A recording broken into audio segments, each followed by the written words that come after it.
You never know what you're going to get, right? I tell people that Fountain Street Church is a Forrest Gump place. You never know what you're going to get. And there's some pleasure in that. But we'd like a little predictability from time to time. I know, because last Sunday, let me tell you about sermon preparation. It's basically like hunting ducks. You kind of lay in wait, hoping to snag one as it goes by. It isn't like you can create them. They kind of flit by, and if you're great, you can throw a net over it and pull it in. And last week, it was a great flock. It really came in. This week, it was just terrible. It was just really, really hard. It's a disaster. It was frankly a disaster. In the middle of the week, I sit down at my home office with my little computer, turn on the computer, and a heartbreaking message says, "Imminent disk failure. Backup stuff, take it to a hospital, hide." It was just awful. And so I turned it off and said, what am I going to do? I went on Facebook. Guys, what do I do now? Using my phone, of course. And some of them said malware, viruses. They thought it was a ruse. And of course, when that happened, all the Apple people were saying, well, if you had a MacBook. And I want to let you know, you Mac people, gloating never looks good. Ever. But it turned out to be a hard disk problem. So yes, it's in the computer hospital. Good news is it doesn't cost as much to cure a computer as a person. Bad news is it'll be there for several days. So I worked here at the office here for a while, and I made notes on pieces. But you get used to a certain place and a certain rhythm and a certain pattern.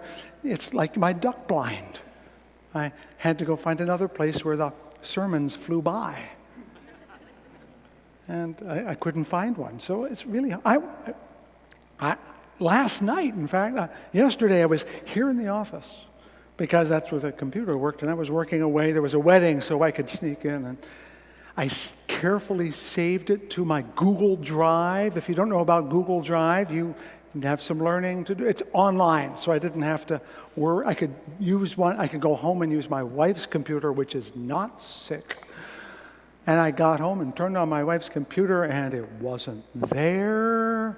So I had to drive back to the church, put it on a flash drive, go back home, and then put it in her computer. And then by then it was 5 o'clock. And then at 9 o'clock I said, this is just awful.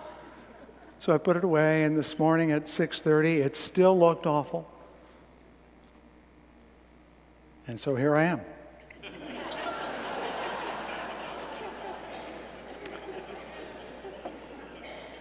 And those who know my customs, my patterns, my rituals, you know that every Sunday I ask you to help me with your generosity of heart to help make the sermon happen, because I may bring words, but they become sermons only in the midst of our community here.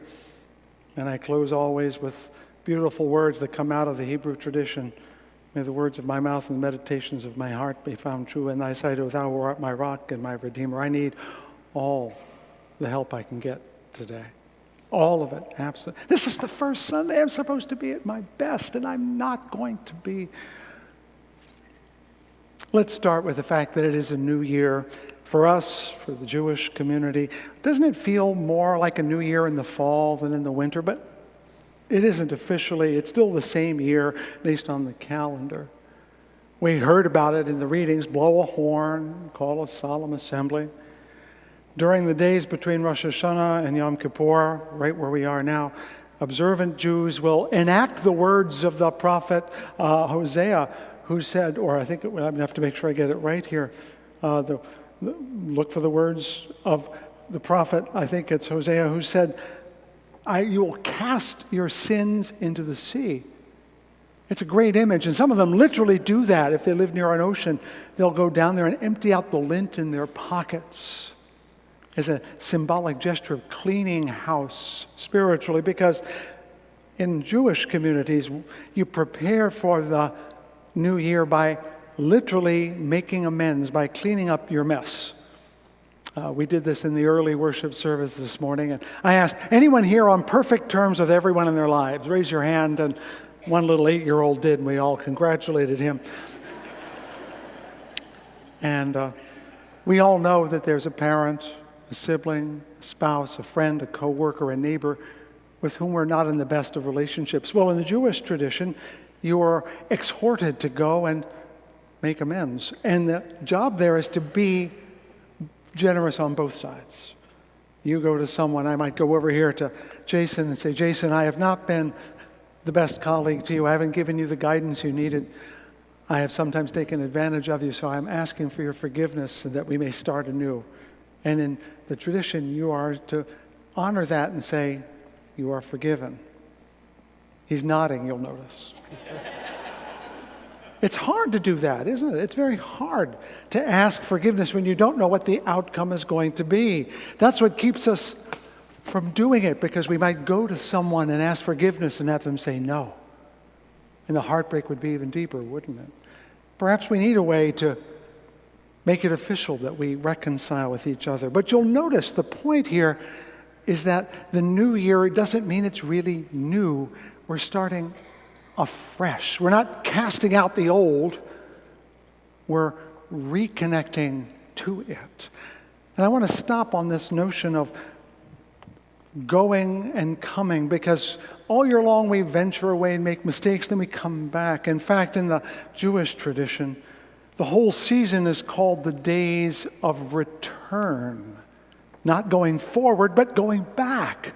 Because in the Jewish tradition, the notion is that we wander away from what we know to be true. And we know in our hearts that's true. We know what's right. We know what's good. We know what we should do. And then we ignore it, forget it, get lazy. We all phone it in from time to time. And we wander, we drift away from what we know we could be. And so the days of return tell us that we should go back and reclaim a relationship, remember what we expected of ourselves, to do it again. But think about it. Think about it. It's not just in September or October that we do this. We do this going out and coming back thing over and over all the time. Here we are back in the sanctuary. We've been away for the summer. It's good to be back again. But then in June, we'll be glad to go to the chapel for a while. It's a nice break. And then we want to come back again. What else is the comings and goings? There's Steve down there. You had a summer break between semesters. No, you didn't stop working, but it was different, right? So you were glad to be away from it, but now you're kind of glad to be back to it, too. So there's a renewal of coming and going.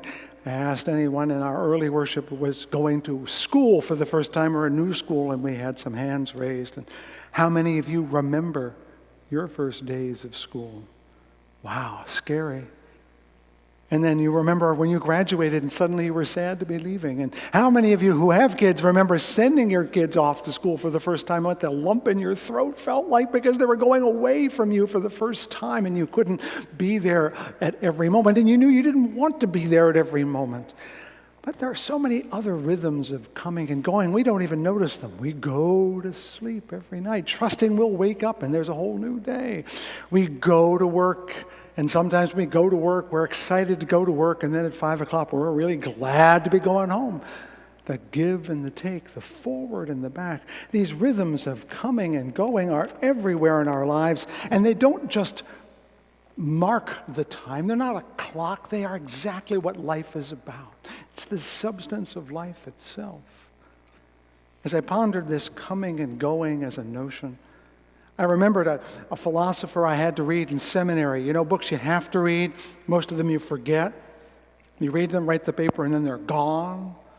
This one stuck with me. It's from a fellow, mostly forgotten, a Scottish gentleman named John McMurray, a philosopher, psychologist. Didn't get to be very popular, but that's because he was fairly optimistic. We like our philosophers to be grim. And his notion was that we become a person, not between our ears by thinking deep thoughts, but in the relationships we have with other people. And he begins this notion with the idea that we first learn we're a person when we come out of the womb and discover that we're a separate being from the thing that we used to be. Think about it. Your first journey in life is getting born, leaving behind the only home you ever knew, a pretty comfy one at that. You never have to ask for your food. You have to worry about your elimination. Being born costs a lot in terms of comfort. And you come out into a world that's loud and complicated, and you don't know what your feelings mean, and you learn how to cry, but that doesn't really communicate.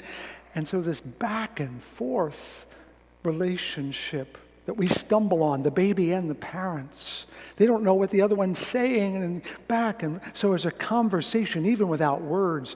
McMurray calls this the rhythm of approach and withdrawal.